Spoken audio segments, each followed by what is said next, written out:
Welcome to ദിശ academy. അപ്പോൾ നമ്മൾ നോക്കാൻ പോകുന്നത് ഹിമാലയൻ നദികൾ പാർട്ട് 2 ആണ്. ലാസ്റ്റ് ക്ലാസ്സിൽ നമ്മൾ ഹിമാലയൻ നദികളിൽ തന്നെ ഗംഗാ നദിയെപ്പറ്റി ഡിസ്കസ് ചെയ്തതായിരുന്നു. ഗംഗാ നദിയുടെ ക്ലാസ് കാണാത്തവരുണ്ട്, ആ ക്ലാസ് കണ്ടിട്ട് വേണം ഈ ഒരു ക്ലാസ് കാണാൻ. ഇന്നത്തെ ക്ലാസ്സിൽ നമ്മൾ ഡിസ്കസ് ചെയ്യാൻ പോകുന്നത് മറ്റൊരു പ്രധാനപ്പെട്ടൊരു ഹിമാലയൻ നദിയാണ്, അതായത് നമ്മുടെ ബ്രഹ്മപുത്ര. നമ്മൾ ഇന്നത്തെ ക്ലാസ്സിൽ ഡിസ്കസ് ചെയ്യാൻ പോകുന്നത് ആരെ പറ്റിയാണ്? നമ്മുടെ ബ്രഹ്മപുത്ര നദിയെ പറ്റിയാണ് ഇന്നത്തെ ക്ലാസ്സിൽ നമ്മൾ എന്ത് ചെയ്യാൻ പോകുന്നത്, ഡിസ്കസ് ചെയ്യാനായി പോകുന്നത്. ഓക്കെ, ബ്രഹ്മപുത്ര നദി നമ്മുടെ രാജ്യത്തിലെ തന്നെ ഏറ്റവും വലിയ നദികളിൽ ഒരു നദിയാണ് ആര്? ബ്രഹ്മപുത്ര എന്ന് പറയുന്നത്. അപ്പോൾ ഇന്ത്യയിൽ തന്നെ ഏറ്റവും ലോങ്ങസ്റ്റ് റിവറാണ് ആര്? ഏറ്റവും നീളം കൂടിയ നദിയാണ് ആര്? ഗംഗ എന്ന് പറയുന്നത് അല്ലേ. ഇന്ത്യയിൽ ഏറ്റവും ലോങ്ങസ്റ്റ് റിവറാണ് ഗംഗ.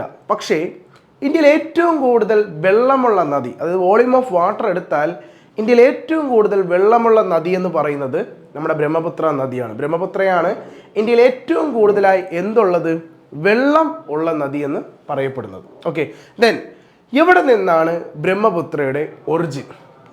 ബ്രഹ്മപുത്ര ഒരു ഇന്ത്യൻ ഒറിജിൻ നദിയല്ല. ബ്രഹ്മപുത്ര ഒറിജിൻ വരുന്നത് ടിബറ്റിലെ ചെമയോങ് ഡങ് എന്ന് പറയുന്ന ഗ്ലേഷ്യറിൽ നിന്നാണ്. എവിടെ നിന്നാണ്? ടിബറ്റിലെ ചെമയോങ് ഡങ് ഗ്ലേഷ്യർ. ടിബറ്റിലെ ചെമയോങ് ഡങ് ഗ്ലേഷ്യറിൽ നിന്നാണ് ആരുടെ ഒറിജിൻ?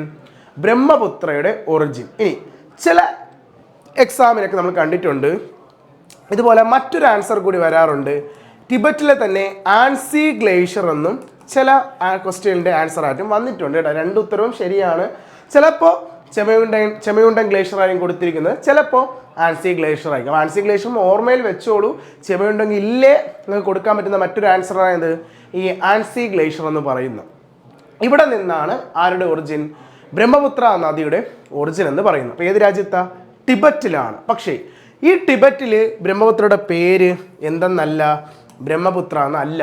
ടിബറ്റിൽ ബ്രഹ്മപുത്രയ്ക്ക് മറ്റൊരു പേരാണ്. ടിബറ്റിൽ ബ്രഹ്മപുത്രയുടെ പേരാണ് സാങ്പോ. സാങ്പോ എന്ന പേരിലാണ് എവിടെ അറിയപ്പെടുന്നത്? ടിബറ്റിൽ കേട്ടോ. ടിബറ്റിൽ നമ്മുടെ ബ്രഹ്മപുത്ര നദി അറിയപ്പെടുന്ന പേരെന്താണ്? സാങ്പോ എന്ന പേരിൽ അറിയപ്പെടുന്നു. എവിടെ? ടിബറ്റിൽ. അപ്പൊ ടിബറ്റിൽ എന്താണ് ബ്രഹ്മപുത്രയുടെ പേരെന്ന് ചോദിച്ചാൽ ടിബറ്റിൽ ബ്രഹ്മപുത്രയുടെ പേരെന്താണ്? സാങ്പോ എന്ന പേരിലാണ് അറിയപ്പെടുന്നത്. എവിടെ? ടിബറ്റിൽ. അങ്ങനെ നമ്മുടെ ഈ ടിബറ്റിൽ നിന്നും നമ്മുടെ ഈ നദി നേരെ ഒഴുകി നമ്മുടെ ഫസ്റ്റ് സ്റ്റേറ്റ് ഈ അറ്റം ഏത് സ്റ്റേറ്റ് എന്നറിയോ? നമ്മുടെ അരുണാചൽ പ്രദേശിൽ വന്നെത്തും. എവിടെ വന്നെത്തും? അരുണാചൽ പ്രദേശിൽ. ഈ അരുണാചൽ പ്രദേശിൽ ഇതിൻ്റെ പേര് ബ്രഹ്മപുത്ര എന്നല്ല. അരുണാചൽ പ്രദേശിൽ ഇതിന് മറ്റൊരു പേരാണ്. അരുണാചൽ പ്രദേശിൽ ബ്രഹ്മപുത്രയുടെ പേരാണ് സിയാങ്, ദിബാങ് എന്നൊക്കെയാണ് അറിയപ്പെടുന്നത്. എവിടെ? അരുണാചൽ പ്രദേശിൽ ബ്രഹ്മപുത്രയുടെ പേരെന്താണ്? സിയാങ്, ദിബാങ് എന്നൊക്കെയാണ് ഏത് സ്റ്റേറ്റിൽ? അരുണാചൽ പ്രദേശിൽ ആരറിയപ്പെടുന്നത്? ബ്രഹ്മപുത്ര നദി അറിയപ്പെടുന്നത്. ദെൻ അവിടെ നിന്ന് നേരെ ഒഴുകി അടുത്ത സ്റ്റേറ്റ് ഏതാണ്? നമ്മുടെ നീല അസാമിലെത്തും. എവിടെ എത്തും? ആസാമിലെത്തും. ഈ ആസാമിലാണ് ശരിക്കും ഈ നദിയുടെ പേര് എന്തെന്ന് വരുന്നത്? ബ്രഹ്മപുത്ര എന്നൊരു പേര് ഇതിന് ലഭിക്കുന്നത് കേട്ടോ. ഇതിന് ബ്രഹ്മപുത്ര എന്നൊരു പേര് ലഭിക്കുന്നത് എവിടെ വെച്ചാണ്? ഈ ആസാമിൽ വെച്ചാണ്. ആസാമിൽ വെച്ചാണ് നമ്മുടെ ഈ നദിക്ക് എന്ത്? ബ്രഹ്മപുത്ര എന്നൊരു പേര് ലഭിക്കുന്നത്. അതിനുശേഷം നമ്മുടെ ആസാമിൽ കൂടെ ഇത് ഒഴുകി നേരെ അടുത്ത രാജ്യത്തോട്ട് പോകും. രാജ്യം ഏതാണ്? ബംഗ്ലാദേശ്. ആസാമിൽ കൂടെ ഒഴുകി നേരെ ബംഗ്ലാദേശിൽ പോകും. ഇനി എന്ത് സംഭവം എന്നറിയടേ? ബംഗ്ലാദേശിൽ ഇതിൻ്റെ പേര് ബ്രഹ്മപുത്ര എന്നല്ല. ആസാമിലെ പേര് ബ്രഹ്മപുത്ര എന്നായിരുന്നു, പക്ഷെ ബംഗ്ലാദേശിൽ ഇപ്പോൾ വീണ്ടും പേര് മാറി. നമുക്ക് എന്തുമാത്രം പേരാ അല്ലേ, എന്തുമാത്രം പേരാ അല്ലെ. നോക്കിയാണ് ടിബറ്റിൽ പേരെന്തായിരുന്നു? ടിബറ്റിൽ ഇതിൻ്റെ പേര് എന്തായിരുന്നു? സാങ്പോ എന്ന അല്ലെ. സാങ്പോ എന്ന പേരിൽ ടിബറ്റ്. അരുണാചൽ എത്തിയപ്പോൾ പേരെന്തായി? സിയാങ്, ദിബാങ് എന്നൊക്കെ പേര് എവിടെ? അരുണാചലില്. ആസാമിൽ എത്തിയപ്പോൾ പേരെന്തായിട്ട് മാറി? ബ്രഹ്മപുത്ര എന്നൊരു പേര് ആസാമിൽ വെച്ചു. ദെൻ ബംഗ്ലാദേശിൽ പോയപ്പോൾ ഇതിൻ്റെ പേര് ജമുന. ബംഗ്ലാദേശിൽ ബ്രഹ്മപുത്രയുടെ പേര് എന്താണ്? ജമുന എന്ന പേരിൽ അറിയപ്പെടുന്നു കേട്ടോ. ഇതിനു മുമ്പ് നമ്മൾ കണ്ടതാണ്, ഇതേ ബംഗ്ലാദേശിൽ ഇന്ത്യയിൽ നിന്നും പോയൊരു നദിയായിരുന്നു പത്മ അല്ലേ. ആരായിരുന്നു ഈ പത്മ? നമ്മുടെ ഗംഗയായിരുന്നു അല്ലേ. നമ്മുടെ ഗംഗാ നദി ബംഗ്ലാദേശിൽ അറിയപ്പെടുന്ന പേരായിരുന്നു എന്ത്? പത്മ എന്ന് പറയുന്നത് അല്ലേ. പത്മ എന്ന പേരിലാണ് നമ്മുടെ ഗംഗാ നദി എവിടെ? ബംഗ്ലാദേശിൽ അറിയപ്പെട്ടിരുന്നത് അല്ലേ. അപ്പം അതുപോലെ തന്നെ നമ്മുടെ ബ്രഹ്മപുത്ര നദി ബംഗ്ലാദേശിൽ അറിയപ്പെടുന്ന പേരാണെന്ത്? ജമുന. ജമുന എന്ന പേരിലാണ് ബംഗ്ലാദേശിൽ ആരറിയപ്പെടുന്നത്? ബ്രഹ്മപുത്ര അല്ലേ. ഇപ്പം എന്തൊക്കെ പേരാ? Tsangpo, ടിബറ്റിൽ Tsangpo. അരുണാചലിൽ വരുമ്പോൾ പേര് സിയാങ്, ദിബാങ് എന്നൊക്കെ എവിടെ? അരുണാചല്. ആസാമിൽ എത്തുമ്പോൾ പേരെന്താവും? ബ്രഹ്മപുത്ര എന്നൊരു പേര് കിട്ടും. അവിടെ നിന്ന് നേരെ ബംഗ്ലാദേശ്. ബംഗ്ലാദേശിൽ പേര് ജമുന എന്ന പേര് ലഭിക്കും. ജമുന എന്ന പേരിൽ എവിടെ അറിയപ്പെടുന്നു? ബംഗ്ലാദേശിൽ ആരറിയപ്പെടുന്നു? ബ്രഹ്മപുത്ര അറിയപ്പെടുന്നു അല്ലേ. ഇനി നമ്മുടെ ഈ നദി ആസാമിൽ എത്തൂലേ? നമ്മുടെ ആസാമിൽ എത്തുമ്പോൾ കുറച്ച് പ്രത്യേകതയുണ്ട്. ഈ ആസാമിൽ ഈ ബ്രഹ്മപുത്ര നദി മൺസൂൺ സമയത്ത് ഫ്ലഡ് ഉണ്ടാക്കാറുണ്ട് കേട്ടോ. അത് നമ്മുടെ മൺസൂണില്ലേ, നമ്മൾ ഇന്ത്യൻ ക്ലൈമറ്റിൽ നമ്മൾ പഠിക്കുന്നതാണ് സൗത്ത് വെസ്റ്റ് മൺസൂണിൻ്റെ ടൈം. അപ്പോൾ സൗത്ത് വെസ്റ്റ് മൺസൂണിൻ്റെ ഭാഗമായിട്ട് ആസാമിൽ മഴ ലഭിക്കാറുണ്ട്. ആ ഒരു മൺസൂൺ കാറ്റ് എവിടെ ലഭിക്കാറുണ്ട്? നമ്മുടെ ആസാമിൽ ലഭിക്കാറുണ്ട്. അത് ആ ഭാഗത്ത് എന്താണ്? ഫ്ലഡ് ഉണ്ടാക്കാറുണ്ട്. ആ ഫ്ലഡ് ഉണ്ടാക്കുന്നത് ആരാടാ? ബ്രഹ്മപുത്രയാണ്. അതുകൊണ്ട് തന്നെ ആസാമിൻ്റെ ദുഃഖം, സോർ ഓഫ് ആസാം, ആസാമിൽ ഫ്ലഡ് ഉണ്ടാക്കുന്ന ഒരു നദി കൂടിയാണ് ആര്? ബ്രഹ്മപുത്ര. ആസാമിൻ്റെ ദുഃഖം, സോർ ഓഫ് ആസാം എന്നറിയപ്പെടുന്നത് ആരാണ്? സോർ ഓഫ് ആസാം എന്നറിയപ്പെടുന്നത് ബ്രഹ്മപുത്രയാണ്. സോർ ഓഫ് ആസാം ആരെന്ന് ചോദിച്ചാൽ ആരാണ്? അത് ബ്രഹ്മപുത്രയാണ്. അത് മാത്രമല്ല ആസാമിലെ ഒരു പ്രധാനപ്പെട്ട സിറ്റി ബ്രഹ്മപുത്രയുടെ കരയിലാണ്. ഏ സിറ്റി? ഗുവാഹത്തി സിറ്റി. ഏ സിറ്റിയാണ്? ഗുവാഹത്തി. അസാമിലെ ഗുവാഹത്തി സിറ്റി ഏത് റിവറിൻ്റെ കരയിലാണ്? ഈ ബ്രഹ്മപുത്രയുടെ കരയിലാണ്. നമുക്ക് ഈ ഗുവാഹത്തിയിൽ വളരെ ഫേമസ് ആയ ഒരു ടെമ്പിൾ ഇല്ലേടാ? ഏത് ക്ഷേത്രമാണ്? നമ്മൾ ഈ ഫിഗറിൽ കാണുന്ന ഒരുപാട് SSC എക്സാമിന് ചോദിച്ചുള്ള ഒരു പ്രീവിയസ് ഇയർ ചോദ്യമാണ് ഈ ഒരു ടെമ്പിൾ. ഇതാണ് നമ്മുടെ ആസാമിലെ ഗുവാഹത്തിയിലിരിക്കുന്ന കാമാഖ്യ ടെമ്പിൾ, കാമാഖ്യ ക്ഷേത്രം കേട്ടോ. ആസാമിലെ ഗുവാഹത്തിയിലിരിക്കുന്ന ഒരു പ്രധാനപ്പെട്ട ക്ഷേത്രമാണ് ഈ കാമാഖ്യ ടെമ്പിൾ. ഈ കാമാഖ്യ ടെമ്പിൾ ഏത് റിവറിൻ്റെ കരയിലാണ് ഈ ക്ഷേത്രം വരുന്നത്? നമ്മുടെ ബ്രഹ്മപുത്രയുടെ കരയിലാണ്. ബ്രഹ്മപുത്രയുടെ കരയിലാണ് ഈ ഒരു ക്ഷേത്രം. ക്ഷേത്രം കാമാഖ്യ ക്ഷേത്രം സ്ഥിതി ചെയ്യുന്നത് കേട്ടോ. നമുക്ക് കാമാഖ്യ അല്ലേ, കാമാഖ്യയിൽ വളരെ ഫേമസ് ആയിട്ടുള്ള അംബുബാച്ചി മേളയൊക്കെ നടക്കുന്നത് എവിടെയാണ്? ഈ കാമാഖ്യ ക്ഷേത്രത്തിലാണ് അല്ലേ. വളരെ ഇമ്പോർട്ടൻ്റ് ഉള്ള ഒരു ഫെസ്റ്റിവലാണ് അംബുബാച്ചി ഫെസ്റ്റിവൽ നടക്കുന്നത് ഏത് ടെമ്പിളിലാണ്? ഗുവാഹത്തിയിലെ കാമാഖ്യ ക്ഷേത്രം. കാമാഖ്യ, ഗുവാഹത്തി, സ്റ്റേറ്റ് അസാം. അത് ഏത് റിവറിൻ്റെ കരയിലാണ്? ഈ ബ്രഹ്മപുത്ര. ആസാം എന്ന് ചോദിച്ചാൽ അവിടെ ആര് തന്നെയാണ് റിവർ? അവിടുത്തെ മഹാനദി ആര് തന്നെയാണ്? ബ്രഹ്മപുത്ര തന്നെയാണ്. അതുപോലെ തന്നെ ആസാമിൻ്റെ വളരെ ഫേമസ് ആയ ഒരു നാഷണൽ പാർക്ക് ഈ ബ്രഹ്മപുത്രയുടെ കരയിലാണ്. ഏതാടാ? യുനെസ്കോയുടെ തന്നെ വേൾഡ് ഹെറിറ്റേജ് ആണ് അല്ലേ. യുനെസ്കോയുടെ തന്നെ വേൾഡ് ഹെറിറ്റേജ് ആയ കാസിരംഗ നാഷണൽ പാർക്ക് അല്ലെ. ആസാമിലെ കാസിരംഗ നാഷണൽ പാർക്ക് ഏത് നദിയുടെ കരയിലാണ്? ബ്രഹ്മപുത്രയുടെ കരയിലാണ്. ബ്രഹ്മപുത്രയുടെ കരയിൽ സ്ഥിതി ചെയ്യുന്ന ഒരു പ്രധാനപ്പെട്ട ഒരു നാഷണൽ പാർക്കാണ് ഏത്? കാസിരംഗ നാഷണൽ പാർക്ക് എന്ന്. കാസിരംഗ ഫേമസ് എന്താ? എന്തുകൊണ്ടാണ് യുനെസ്കോ അതിൻ്റെ വേൾഡ് ഹെറിറ്റേജ് സൈറ്റായിട്ട് തിരഞ്ഞെടുക്കാൻ കാരണം? അവിടെ എന്താണ് പ്രൊട്ടക്റ്റഡ് ചെയ്യാനായിട്ടുള്ളായിരുന്നത് അല്ലേ? വളരെ ഫേമസ് ആയിട്ടുള്ള ഒറ്റക്കൊമ്പുള്ള അല്ലേ, ലോകത്തിൽ തന്നെ വളരെ റെയർ ആയിട്ടുള്ള ഒരു കാണ്ടാമൃഗമാണ് ഒറ്റക്കൊമ്പുള്ള കാണ്ടാമൃഗം എന്ന് പറയുന്നത് അല്ലേ, വൺ ഹോൺ റൈനോ. ആ ഒറ്റക്കൊമ്പുള്ള കാണ്ടാമൃഗം കാണപ്പെടുന്ന ലോകത്തിലെ തന്നെ വളരെ ഫേമസ് ആയൊരു നാഷണൽ പാർക്കാണ് ഏത്? കാസിരംഗ നാഷണൽ പാർക്ക് എന്ന് പറയുന്നത്. എവിടെയാണ്? അസാമിലാണ്. എവിടെയാണ്? അസാമിലാണ്. ഏത് നദിക്കരയിലാണ്? ഈ ബ്രഹ്മപുത്രയുടെ കരയിലാണ് കാസിരംഗ നാഷണൽ പാർക്ക് സ്ഥിതി ചെയ്യുന്നത് അല്ലെ. യുനെസ്കോയുടെ തന്നെ ഒരു പ്രധാനപ്പെട്ട ഒരു വേൾഡ് ഹെറിറ്റേജ് സൈറ്റാണ് ഏത്? കാസിരംഗ. ആ കാസിരംഗ ഏത് നദിയുടെ കരയിലാണ്? ഇതേ ബ്രഹ്മപുത്രയുടെ കരയിലാണ് സ്ഥിതി. അപ്പോൾ ആസാം എന്നാണ് നമ്മൾ ഉറപ്പിക്കണം. അത് ഏതാണ് റിവർ? അത് നമ്മുടെ ബ്രഹ്മപുത്ര ആയിരിക്കും. ആസാമാണ് നമ്മുടെ റിവർ ആരാ? ബ്രഹ്മപുത്ര ആയിരിക്കും. ഓക്കെ, അങ്ങനെ നമ്മുടെ ഈ ആസാമിൽ നിന്നും നമ്മുടെ ഈ നദി നേരെ ഞാൻ പറഞ്ഞില്ലേ എങ്ങോട്ടേക്ക് പോകും? ബംഗ്ലാദേശിൽ പോകും അല്ലേ. ബംഗ്ലാദേശിൽ പേരെന്തായിരുന്നടാ? ബംഗ്ലാദേശിൽ പേര് ജമുന എന്ന പേരിലാണ് അറിയപ്പെടുന്നതെന്ന് ഞാൻ പറയും അല്ലേ. അങ്ങനെ ഈ ബംഗ്ലാദേശിൽ വെച്ച് നമ്മുടെ ജമുന നദി ആരുമായി ചേരുമെന്നറിയോ? നമ്മുടെ പത്മ എന്ന് പറയുന്നത് ആരാണ്? ഗംഗയാണല്ലേ. ഗംഗയുടെ ബംഗ്ലാദേശിലെ പേരാണ് എന്ത്? പത്മ. ഈ പത്മ നദിയുമായി ആര് വന്ന് ചേരും? ജമുന വന്ന് ചേരും. ഗംഗയുമായി ബ്രഹ്മപുത്ര വന്ന് ചേരും. അങ്ങനെ അവർ രണ്ടുപേരും ഇങ്ങനെ ചേരും. അതായത് ഇത് പത്മ, ഇത് നമ്മുടെ ജമുന. ഈ രണ്ട് നദിയും ചേരുന്ന സ്ഥലമുണ്ടല്ലോ, ഈ നടുക്ക് വശം, ഈ രണ്ട് നദിയും ചേരുന്ന സ്ഥലത്താണ് ലോകത്തിലെ തന്നെ ഏറ്റവും വലിയൊരു ഡെൽറ്റ അല്ലേ. എന്താണ് ഈ ഡെൽറ്റ എന്ന് പറയുന്നത്? ഡെൽറ്റ എന്ന് പറഞ്ഞാൽ എന്താ? നമ്മുടെ നദികൾ ക്യാരി ചെയ്തുകൊണ്ട് വരുന്ന വസ്തുക്കളെ, നദികൾ എന്ത് ചെയ്യും? കല്ല്, മണ്ണ്, ചപ്പ്, ചവറ് എല്ലാ വസ്തുക്കളെയും എന്ത് ചെയ്യും? ക്യാരി ചെയ്തുകൊണ്ട് പോകും അല്ലേ. ഈ ക്യാരി ചെയ്ത് കൊണ്ടുപോകുന്ന വസ്തുക്കളെ ഈ നദികൾ എന്ത് ചെയ്യുമെന്ന് വെച്ചാൽ കടലെത്തുന്നതിന് കുറച്ച് കിലോമീറ്റർ അകലെ ഇതിനെ കൊണ്ട് ഡെപ്പോസിറ്റ് ചെയ്യും. ഇതവിടെ ഡെപ്പോസിറ്റ് ആയി ലാസ്റ്റ് ഇതൊരു വലിയൊരു എന്താണ് ട്രയാങ്കുലർ ഷേപ്പിലുള്ള ഒരു കരയാറ്റങ്ങ് മാറും. ആ കരകളെ വിളിക്കുന്ന പേരാണ് എന്ത്? ഡെൽറ്റകളെന്ന് പറയും കേട്ടോ. അപ്പം നമ്മളിവിടെ ഈ ഗംഗാ നദി, നമ്മുടെ ഗംഗയുടെ ബംഗ്ലാദേശിലെ പേരാണ് ആര്? പത്മ. അതുപോലെ തന്നെ നമ്മുടെ ബ്രഹ്മപുത്ര ബംഗ്ലാദേശിൽ അറിയപ്പെടുന്ന പേരാണ് ജമുന. ഈ രണ്ട് നദിയും ഗംഗയും ബ്രഹ്മപുത്രയും ചേരുമ്പോൾ വലിയൊരു ലോകത്തിൽ തന്നെ ഏറ്റവും വലിയ ഡെൽറ്റ ഫോം ചെയ്യും. ആ ഡെൽറ്റയുടെ പേരാണ് നമ്മുടെ സുന്ദർബൻ ഡെൽറ്റ. ലോകത്തിലെ ഏറ്റവും വലിയ ഡെൽറ്റ എന്ന് ചോദിച്ചാൽ ഏതാടാ? അത് സുന്ദർബൻ ഡെൽറ്റയാണ്. നമ്മുടെ ഏത് സ്റ്റേറ്റിൻ്റെ ഭാഗമാണ് ഈ ഡെൽറ്റ? നമ്മുടെ വെസ്റ്റ് ബംഗാൾ സ്റ്റേറ്റിൻ്റെ ഭാഗമാണ് ഈ ഒരു ഡെൽറ്റ. ഡെൽറ്റ സുന്ദർബൻ ഡെൽറ്റ അഥവാ ഗംഗാ ബ്രഹ്മപുത്ര ഡെൽറ്റ എന്നും പറയും. സുന്ദർബൻ ഡെൽറ്റയുടെ മറ്റൊരു പേരാണ് എന്ത്? ഗംഗാ ബ്രഹ്മപുത്ര. കാരണം ഏതൊക്കെ നദികൾ ചേരുമ്പോഴാണ്? ഗംഗാ നദിയും ബ്രഹ്മപുത്ര നദിയും ചേരുമ്പോഴാണ് ആ ഒരു ഡെൽറ്റ ഫോം ചെയ്യുന്നത്. ഡെൽറ്റ സുന്ദർബൻ ഡെൽറ്റ എന്ന് പറയുന്ന ഈ ഒരു ഡെൽറ്റ കേട്ടാ. എന്തുകൊണ്ടെന്നറിയാമോ ഈ ഡെൽറ്റയ്ക്ക് സുന്ദരബൻ മീൻസ് സുന്ദരവനം എന്നൊരു പേര് ലഭിച്ചു? എന്തെന്നറിയാമോ?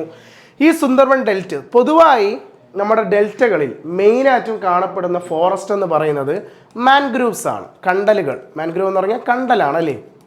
പൊതുവായി നമ്മുടെ ഡെൽറ്റകളിൽ കാണപ്പെടുന്ന മരങ്ങളെന്ന് പറയുന്നത് മാൻഗ്രൂവ് ഫോറസ്റ്റുകളാണ്. ഈ സുന്ദർബൻ എന്ന് പറയുന്ന നമ്മുടെ ഈ ഡെൽറ്റയിലുള്ള മാൻഗ്രൂവ്സിനൊരു പേരുണ്ട്.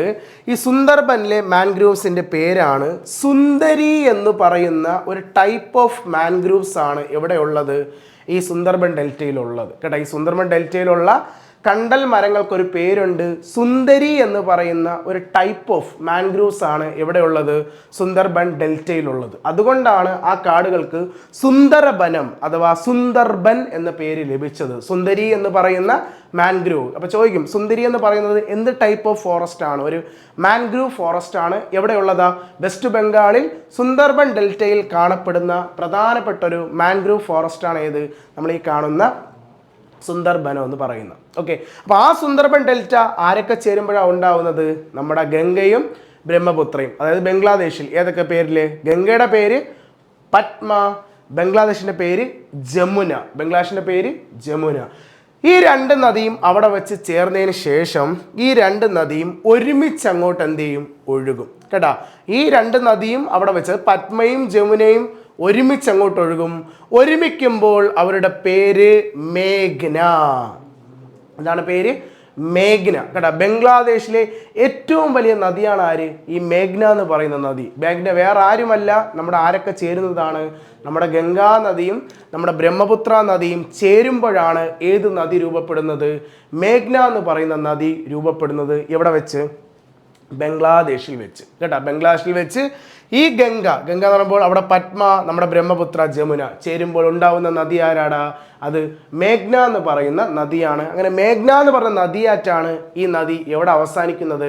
കടലിൽ പോയി അവസാനിക്കുന്നത് കേട്ടോ. അപ്പം മാറിപ്പോവരുത്. ആരാണ് പത്മ, ആരാണ് ജമുന എന്നൊക്കെ ചോദിച്ചാൽ ഒരിക്കലും മാറല്ലേ കേട്ടോ. നമുക്കറിയാം രണ്ട് നദിയാണ്, ഒന്ന് ഗംഗ, മറ്റൊന്ന് ബ്രഹ്മപുത്ര അല്ലേ. രണ്ട് പേരാണുള്ളത്. ആരൊക്കെയാണ് ഉള്ളത്? ഇപ്പുറത്തെ സൈഡിൽ പത്മയും ഉണ്ട്, ജമുനയും ഉണ്ട് അല്ലേ. പത്മയും ഉണ്ട്, ജമുനയുമുണ്ട്. ഇതിൽ പത്മ ആരാണ്? ഗംഗയാണോ ബ്രഹ്മപുത്രയാണോ പത്മ? ഇതിൽ ആരാണ് ജമുന? ഗംഗയാണോ ബ്രഹ്മപുത്രയാണോ ജമുന? ഇങ്ങനെ ഡൗട്ട് വന്നാൽ ശ്രദ്ധിക്കേണ്ട കാര്യം, ഇപ്പം നിങ്ങൾക്ക് ഒരു കൺഫ്യൂഷൻ വന്നെന്ന് വെച്ചോ, ശ്രദ്ധിക്കേണ്ട കാര്യം എന്ന് വെച്ചാൽ ഇതിലിപ്പം ഞാൻ ഒരു സൈഡിൽ ഗംഗാ നദിയെ നിർത്തുന്നു.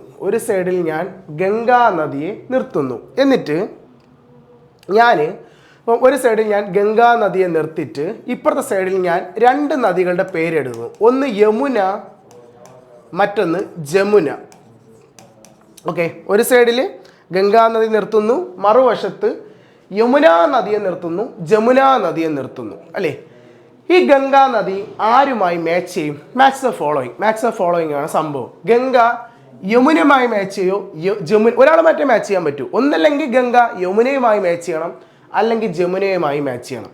ഗംഗ ആരുമായേ മാച്ച് ചെയ്യൂ? യമുനയുമായി മാച്ച് ചെയ്യൂ. കാരണം ആരാ? ഗംഗയുടെ ട്രിബ്യൂട്ടറി ആണ് ആര്? യമുന. നമ്മൾ പഠിച്ചിട്ടുണ്ടല്ലേ, ഗംഗാ നദിയുടെ പോഷക നദിയാണ് ആര്? യമുന. സോ ഗംഗ ആരുമായി മാത്രമേ മാച്ച് ആവുള്ളൂ? യമുനയുമായി മാത്രമേ മാച്ച് ആവുള്ളൂ. ആരുമായി മാച്ച് ആവൂല? ജമുനയുമായി. സോ ഗംഗ ജമുനയുമായി മാച്ച് ചെയ്തില്ലേ, പിന്നെ ജമുനയുമായി മാച്ച് ചെയ്യുന്നത് ആരായിരിക്കും അവിടെ? ബ്രഹ്മപുത്ര ആയിരിക്കും അല്ലേ? കാരണം ഗംഗയ്ക്ക് ഒരാൾ മാറ്റമേ, ഒന്നല്ലെങ്കിൽ യമുന അല്ലെങ്കിൽ ജമുന അല്ലെ. ഗംഗ ആര് മാറ്റേ മാച്ച് ആവുള്ളൂ? യമുനയുമായി മാച്ച് ആവൂ. അപ്പൊ ജമുന ആരാ? ജമുന ബ്രഹ്മപുത്രയുമായി മാച്ചായി. അതിനർത്ഥം ബ്രഹ്മപുത്രയുടെ പേരാണെന്ത്? ജമുന. അപ്പൊ ആ കണക്ഷൻ കിട്ടിയില്ലേ? ഇപ്പൊ ജമുന ആരെന്ന് ചോദിച്ചാൽ ഗംഗയാണോ ബ്രഹ്മപുത്ര ഡൗട്ട് വന്നാൽ ഇങ്ങനെ ചിന്തിച്ചാൽ മതി. ജമുന ആര് മാറ്റേ മാച്ച് ആവുള്ളൂ? ബ്രഹ്മപുത്രയുമായി മാച്ച് ആവൂ. സോ ബ്രഹ്മപുത്രയുടെ പേരാണ് എന്ത്? ജമുന. ഗംഗയുടെ പേര് അവിടെ എന്താണ്? പത്മ എന്ന പേരിലാണ് ഗംഗാ നദി അറിയപ്പെടുന്നത്. ഓക്കെ, അപ്പം ഇതാണ് നമ്മുടെ ഗംഗയുടെ, നമ്മുടെ ബ്രഹ്മപുത്രയുടെ എന്തെന്ന് പറയുന്നത്? ഒരു ഔട്ട്ലൈൻ എന്ന് പറയുന്നത്. ഇനി നമ്മൾ നേരെ പോണത് നമ്മുടെ ട്രിബ്യൂട്ടറീസിലാണ്. ആരൊക്കെയാണ് ബ്രഹ്മപുത്ര നദിയുടെ പോഷക നദികൾ? അതിൽ ഫസ്റ്റ് വൺ ആണ് ലോഹിത് എന്ന് പറയുന്ന നദി. ലോഹിത് വളരെ ഫേമസ് നദിയാണ്.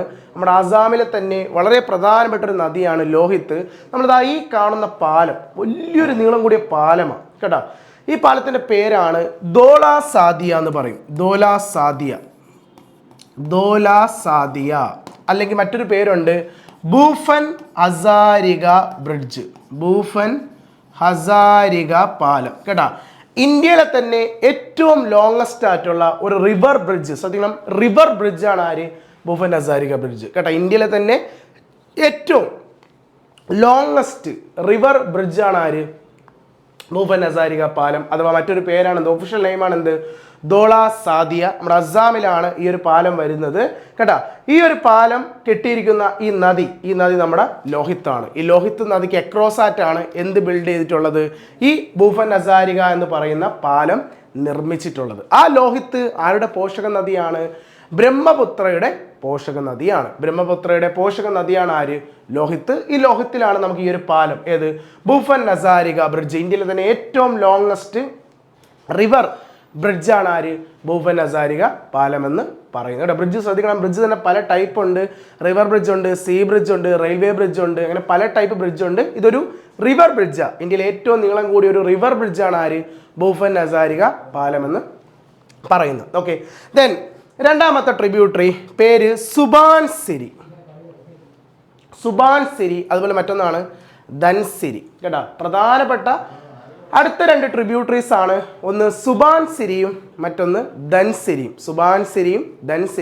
ഈ സുബാൻസിരി ധൻസിരി എന്ന് പറയുന്ന രണ്ട് നദികൾ ബ്രഹ്മപുത്രയുമായി ചേരുന്ന സ്ഥലത്ത്, ഈ രണ്ട് നദിയും ബ്രഹ്മപുത്രയുമായി ചേരുന്ന സ്ഥലത്താണ് ലോകത്തിലെ ഏറ്റവും വലിയ ഐലൻഡ് രൂപപ്പെട്ടിട്ടുള്ളത്. ലോകത്തിലെ തന്നെ ഏറ്റവും വലിയ ശ്രദ്ധിക്കണം, എന്ത് ഐലൻഡ്? River island. ശ്രദ്ധിക്കണം കേട്ടോ, സാധാരണ ഐലൻഡ് അല്ല ഇത്. ലോകത്തിലെ ഏറ്റവും വലിയ എന്ത് ഐലൻഡാ?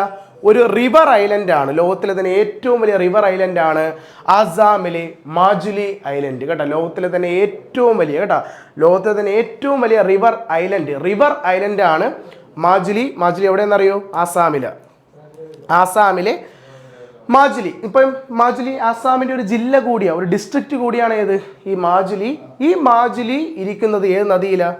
ബ്രഹ്മപുത്രയിലാണ്. ഈ ബ്രഹ്മപുത്ര നദിയിലാണ് മാജുലി സ്ഥിതി ചെയ്യുന്നത്. ആരൊക്കെ ചേരുന്ന സ്ഥലത്ത്? സുബാൻസിരിയും ധൻസിരിയും ചേരുന്ന സ്ഥലത്താണ് നമുക്ക് ഈ ഒരു മാജുലി ഐലൻഡ് കാണാൻ സാധിക്കുന്നത്. എവിടെയായിട്ട്? ആസാമിലായിട്ട് കേട്ടോ. ലോകത്തിലെ തന്നെ ഏറ്റവും വലിയ റിവർ ഐലൻഡാണ് ആര്? ഈ മാജുലി എന്ന് പറയുന്നത്. ഓക്കെ, ദെൻ അടുത്ത റിവർ മാനസ്. അടുത്തൊരു ട്രിബ്യൂട്ടറിയാണ് ആര്? മാനസ് നദി. മാനസിനെ പറ്റി പറയുകയാണെങ്കിൽ വളരെ ഇമ്പോർട്ടൻ്റ് ആണ്. ഫസ്റ്റ് ഓഫ് ഓൾ മാനസ് ഒരു ഇന്ത്യൻ നദി അല്ല കേട്ടോ. മാനസ് ഭൂട്ടാനിൽ നിന്നും ഇന്ത്യയിലേക്ക് ഒഴുകിയെത്തുന്ന ഒരു നദിയാണ് ആര്? ഈ മാനസ് നദി കേട്ടോ. ഭൂട്ടാനിൽ ഒറിജിൻ ചെയ്ത് ഇന്ത്യയിൽ ഏത് സ്റ്റേറ്റിലേക്ക്? ആസാം. കാരണം മാനസും ആസാമിൽ തമ്മിൽ ഒരു ബന്ധമില്ലേ? നമുക്ക് ആസാമിൽ തന്നെ വളരെ ഫേമസ് ആയി ഒരു നാഷണൽ പാർക്ക് ഉണ്ടല്ലേ, അതും യുനെസ്കോയുടെ വേൾഡ് ഹെറിറ്റേജ് സൈറ്റ് അല്ലേ, യുനെസ്കോയുടെ തന്നെ വേൾഡ് ഹെറിറ്റേജ് ആയിട്ട് മാനസ് നാഷണൽ പാർക്ക് ഉണ്ട് അല്ലേ. ഇതിനു മുമ്പ് നമ്മൾ കണ്ടതാണ് കാസിരംഗയിൽ തന്നെ യുനെസ്കോയുടെ മറ്റൊരു വേൾഡ് ഹെറിറ്റേജ് ആയിരുന്നു കാസിരംഗ അല്ലേ, ആസാമിലെ കാസിരംഗ, അതും യുനെസ്കോയുടെ വേൾഡ് ഹെറിറ്റേജ് ആയിരുന്നു. അതുപോലെ തന്നെ അതേ ആസാമിൽ തന്നെയുള്ള മറ്റൊരു യുനെസ്കോയുടെ വേൾഡ് ഹെറിറ്റേജ് ആണ് ഏത്, Manas national park. Manas national park എവിടെയാണ്, ആസാമിലാണ്. ആ മാനസ് നാഷണൽ പാർക്ക് ഇരിക്കുന്നത് ഏത് നദിയുടെ കരയിലാണ്, നമ്മൾ ഈ കാണുന്ന ഏത് നദി, മാനസിൻ്റെ കരയിലാണ്. ആ മാനസ് ഒറിജിൻ ചെയ്യുന്നത് എവിടെ നിന്നാണ്, നമ്മുടെ ഭൂട്ടാനിൽ നിന്നും. ഭൂട്ടാനിൽ നിന്നും ഒറിജിൻ ചെയ്യുന്ന നദിയാണ് ആര്, നമ്മൾ ഈ കാണുന്ന മാനസ് എന്ന് പറയുന്ന നദി കേട്ടോ. അപ്പോൾ ശ്രദ്ധിക്കണം കേട്ടോ, ഒരു ഇന്ത്യൻ ഒറിജിൻ നദി അല്ല ആര്, മാനസ് എന്ന് പറയുന്ന. ഏറ്റവും ഒടുവിലത്തെ ട്രിബ്യൂട്ടറി വളരെ ഫേമസ് ഒരു നദിയാണ് ടീസ്റ്റ. നമ്മുടെ സിക്കിമിലുള്ള വളരെ ഫേമസ് ആയിട്ടുള്ള നദിയാണ് ടീസ്റ്റ എന്ന് പറയുന്നത്. ടീസ്റ്റ ഏറ്റവും പ്രത്യേകത എന്ന് വെച്ചാൽ ടീസ്റ്റയാണ് ഇന്ത്യയിലെ ഏറ്റവും ഫാസ്റ്റസ്റ്റ് റിവർ. ഇന്ത്യയിലെ ഏറ്റവും വേഗത്തിൽ ഒഴുകുന്ന ഒരു നദിയാണ് ആര്, ടീസ്റ്റ എന്ന് പറയുന്നത് കേട്ടോ. ഇന്ത്യയിലെ തന്നെ ഏറ്റവും ഫാസ്റ്റസ്റ്റ് റിവറാണ് ടീസ്റ്റ. സിക്കിമിലാണ്. ലൈഫ് ലൈൻ ഓഫ് സിക്കിം, സിക്കിമിൻ്റെ ജീവനാഡി, ലൈഫ് ലൈൻ എന്നൊക്കെ ചോദിക്കുന്ന ആരാണ്, ഈ ടീസ്റ്റയാണ്. ടീസ്റ്റയാണ് ഇന്ത്യയിലെ ഏറ്റവും വേഗത്തിൽ ഒഴുകുന്ന നദി. ആ ഒരു ട്രിബ്യൂട്ടറിയാണ് ബ്രഹ്മപുത്രയുടെ, നമ്മുടെ ബ്രഹ്മപുത്രയുടെ ഒരു ട്രിബ്യൂട്ടറിയാണ് ആര്, ഈ ടീസ്റ്റ എന്ന് പറയുന്ന നദി. അപ്പോൾ ആരൊക്കെയാണ് ട്രിബ്യൂട്ടറി, ഫസ്റ്റ് ലോഹിത്ത്, അതുപോലെ തന്നെ സുബാൻസിരി, ധൻസിരി അല്ലെ, സുബാൻസിരിയും ധൻസിരി, അതുപോലെ മാനസ് അല്ലെ, മാനസ്, അതുപോലെ ടീസ്റ്റ. ടീസ്റ്റ ഇത് ആ ട്രിബ്യൂട്ടറീസ് ആണ് നമ്മുടെ ബ്രഹ്മപുത്രയുടെ പ്രധാനപ്പെട്ട ട്രിബ്യൂട്ടറീസ്, പോഷക നദികളാണ് ഈ പറയുന്നവ. ഓക്കെ, ഇനി ഒരു സാധനം നമുക്ക് പഠിക്കാം. നമ്മുടെ ഇന്ത്യയുടെ നാഷണൽ വാട്ടർവേസ് എടുത്താൽ, നമ്മുടെ ഇന്ത്യയുടെ ദേശീയ ജലപാതകൾ എടുത്താൽ നാഷണൽ വാട്ടർവേ 1 നമ്മുടെ ഗംഗയിലാണ് അല്ലേ. നമ്മൾ പഠിച്ചിട്ടുണ്ട് നാഷണൽ വാട്ടർവേ 1 ഗംഗയിലാണ്. ഏതൊക്കെ സ്ഥലമാണ്, നമ്മുടെ അലഹബാദ് ടു ഹാൽഡിയ അല്ലേ. അലഹബാദ് മുതൽ ഹാൽഡിയ വരെയാണ് ദേശീയ ജലപാത 1 നാഷണൽ വാട്ടർവേ 1 കണക്ട് ചെയ്യുന്നത്. ഏത് നദിയിലാണ്, നമ്മുടെ ഗംഗാ നദിയിൽ അല്ലേ. നമ്മുടെ ഗംഗയിലാണ് ഇന്ത്യയുടെ ദേശീയ ജലപാത നാഷണൽ വാട്ടർവേ 1 സ്ഥിതി ചെയ്യുന്നത്, അലഹബാദ് മുതൽ ഹാൽഡിയ വരെ. അതുപോലെ നാഷണൽ വാട്ടർവേ 2 സ്ഥിതി ചെയ്യുന്നത് ബ്രഹ്മപുത്രയിലാണ് കേട്ടോ. നാഷണൽ വാട്ടർവേ 2 എവിടെയാണ്, ബ്രഹ്മപുത്ര. അത് ആസാമിലെ സാദിയ മുതൽ ഡൂബ്രി വരെയാണ് കേട്ടോ. സാദിയ ടു ഡൂബ്രി. ഡൂബ്രി എന്ന് പറഞ്ഞാൽ നമ്മുടെ ആസാം ബംഗ്ലാദേശ് ബോർഡറിൽ വരുന്ന ഒരു സ്ഥലമാണ് ഡൂബ്രി. ആസാമിലെ സാദിയ മുതൽ ഡൂബ്രി വരെയാണ് നാഷണൽ വാട്ടർവേ 2. ഏത് റിവർ, ആസാമൊക്കെയാ. അപ്പോൾ റിവർ ആരുടെ, ബ്രഹ്മപുത്ര കേട്ടോ. 1 ഗംഗയിലും നാഷണൽ വാട്ടർവേ 2 ഏതിലാ, ബ്രഹ്മപുത്രയിലും കേട്ടോ. ബ്രഹ്മപുത്രയിൽ ഏതൊക്കെ സ്ഥലം, സാദിയ ടു ഡൂബ്രി വരെയാണ് ദേശീയ ജലപാത 2 എന്ത് ചെയ്യുന്നത്, കണക്ട് ചെയ്യുന്നത്. ഓക്കെ, അപ്പോൾ ഇത്രയും കാര്യങ്ങളാണ് നമുക്ക് ആരുമായി ബന്ധപ്പെട്ട് പഠിക്കാനുള്ളത്, ബ്രഹ്മപുത്ര എന്ന് പറയുന്ന നദിയുമായി. പിന്നെ അതുപോലെ തന്നെ നമ്മളിപ്പം ഇതിൽ മജുലി ഐലൻഡ് നമ്മൾ കണ്ടില്ലേ.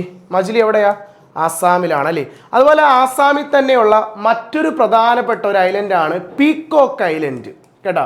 ഇടയ്ക്ക് SSCയുടെ തന്നെ ഒരു എക്സാമിന് ചോദിച്ചൊരു ക്വസ്റ്റ്യൻ ആയിരുന്നു, പീക്കോക്ക് ഐലൻഡ് എവിടെയാണ്. ആസാമിൽ തന്നെയുള്ള ബ്രഹ്മപുത്ര നദിയിൽ സ്ഥിതി ചെയ്യുന്ന മറ്റൊരു ഐലൻഡാണ് ഏത്, ഈ പീക്കോക്ക് ഐലൻഡ്. പീക്കോക്ക് ഐലൻഡ് എവിടെയാണ്, ആസാമിലാണ്. ആസാമിൽ തന്നെ ഏത് നദിയിലാണ്, ബ്രഹ്മപുത്ര നദിയിൽ സ്ഥിതി ചെയ്യുന്ന മറ്റൊരു ഐലൻഡാണ് ഏത്, ഈ പീക്കോക്ക് എന്ന് പറയുന്ന ഐലൻഡ്. ഓക്കെ, അപ്പോൾ ഇത്രയും കാര്യങ്ങളാണ് നമുക്ക് ആരെ പറ്റി പഠിക്കാനുള്ളത്, ബ്രഹ്മപുത്ര എന്ന് പറയുന്ന നദിയെപ്പറ്റി പഠിക്കാനുള്ളത്. ഓക്കെ, അപ്പോൾ നമുക്ക് ഇനി വരുന്ന ക്ലാസ്സുകളിൽ മറ്റു നദികളെ പറ്റി നമുക്ക് എന്ത് ചെയ്യാം, ഡിസ്കസ് ചെയ്യാവുന്നതാണ്. ഓക്കെ, നമുക്ക് വീണ്ടും കാണാം. Thank you.